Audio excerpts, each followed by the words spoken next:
everyone, thanks so much for tuning into this video. I'm Emily and this is Threads and Blooms.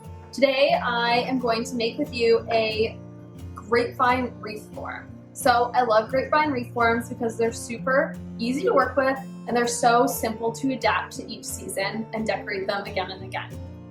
So what you need to make a grapevine wreath form, it really couldn't be more simple. You just need some grapevine. So to get started, I'm just going to use the longest piece of grapevine.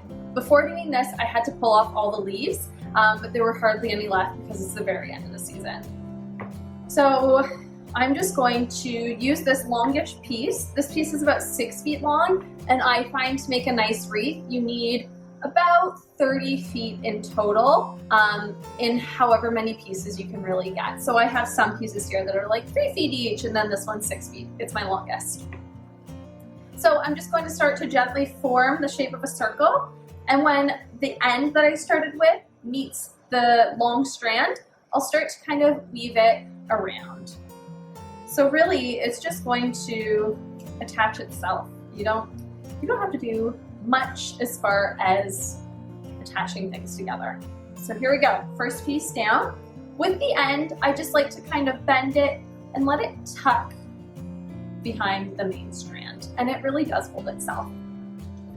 So at first, it won't be super circular, but as you add more grapevines, it definitely gets stronger and you can kind of ply it and bend it as you go. So I'm just going to grab another branch now and just tuck the end around, and then I can just get stuck together. I can just weave this all the way around. So it's kind of feeding it through the middle, and then wrapping it around the outside.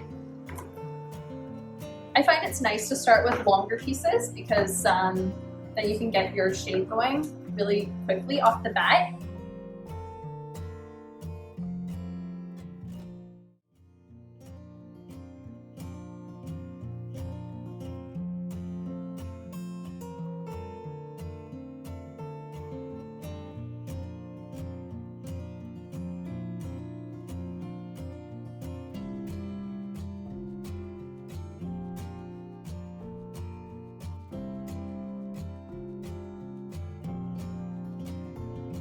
So I've got a pretty good shape going now, and at this point you're definitely able to bend it into more of a circle if you need to.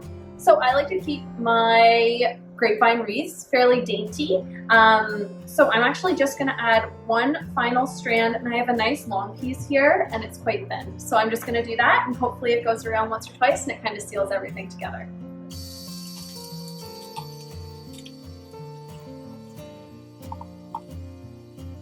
All right, so there you have it, a finished grapevine wreath. You can add as much grapevine as you want, so you can make this way thicker if that's your preference, and it's really ready to work with. So I love these again because you can decorate it in the fall and then take everything out, decorate it for the holidays, take all that out, decorate it for spring, and then it'll last a good long time.